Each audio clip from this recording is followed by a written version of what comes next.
Canada is a beautiful country. When most people mention Canada's national identity, though, they may think of Canada, Canadians. The people saying A all the time. Oh, it's cold. Cold. Yeah, there really is not much that brings the country together. But recently, the Canadian government has made a decision which might change this. The nation is facing a new era, one that will create a new, distinct layer to Canada's national identity. Many in the city of Montreal will be going to sleep in their beds, but are going to wake up in the new capital city of Canada. But why? There's not much difference between Montreal and the former capital, Ottawa. Why even move a capital now? To understand, we need to go back.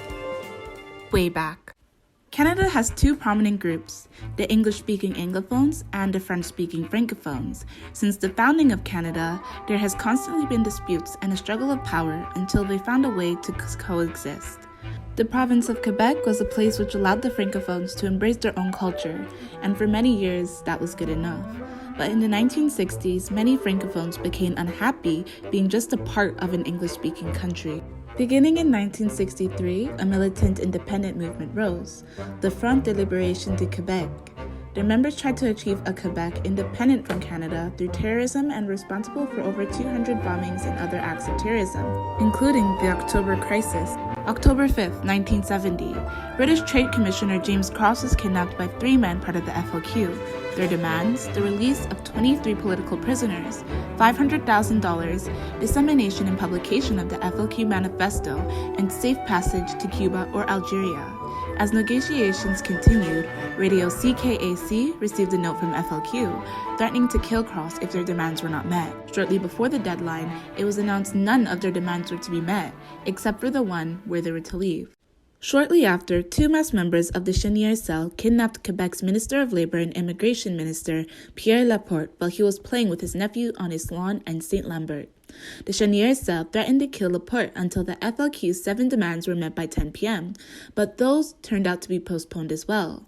Prime Minister Bourassa announces that he requested the federal government for military assistance in Quebec under the National Defense Act on October 15th. Within an hour, 1,000 troops were deployed to key locations in Montreal. This sparked an uproar within the nation over how far everything was going. Could it be going too far? And would the nation use the War Measures Act? Over the next 3 days, silence. Close discussions at the Parliament occurred over what the next steps would be. Finally, on October 18th, the National Assembly came with their final choice. They decided to not enact the War Measures Act and went as far as to get rid of it entirely. The War Measures Act was an act only ever used in the World Wars to temporarily breach the rights of enemies of the nations.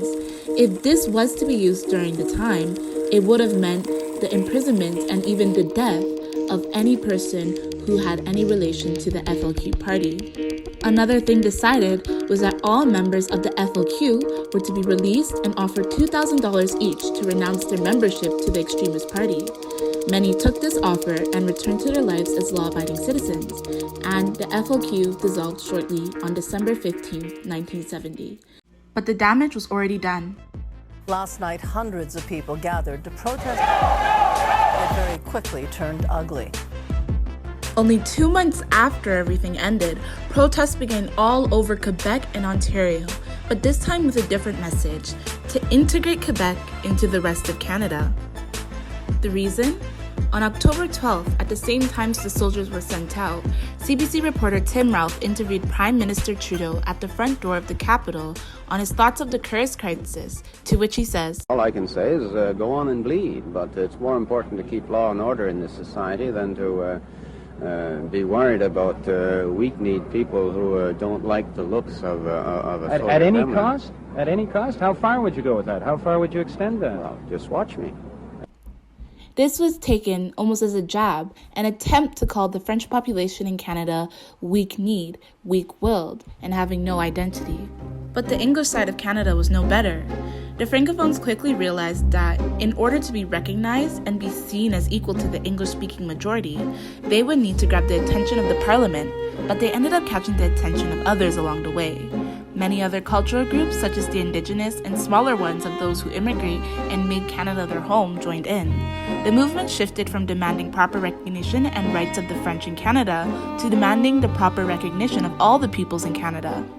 These protests lasted from the spring of 1971 all the way to November of the same year, when the Parliament proposed an offer, the National Identity Commission, also known as the NIC. The NIC is a court-like justice body with the goal to help establish Canada's national identity.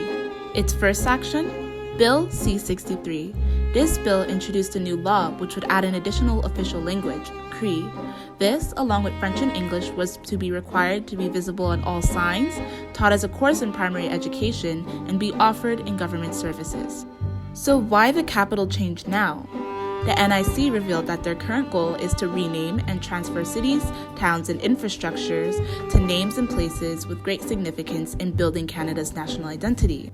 In their calls to action, they said that really, if it was not for the French in Canada and their strong desire to create a united nation during the October crisis, we would not be the Canada we are today. So maybe we do need this type of change, but what's going to happen after this?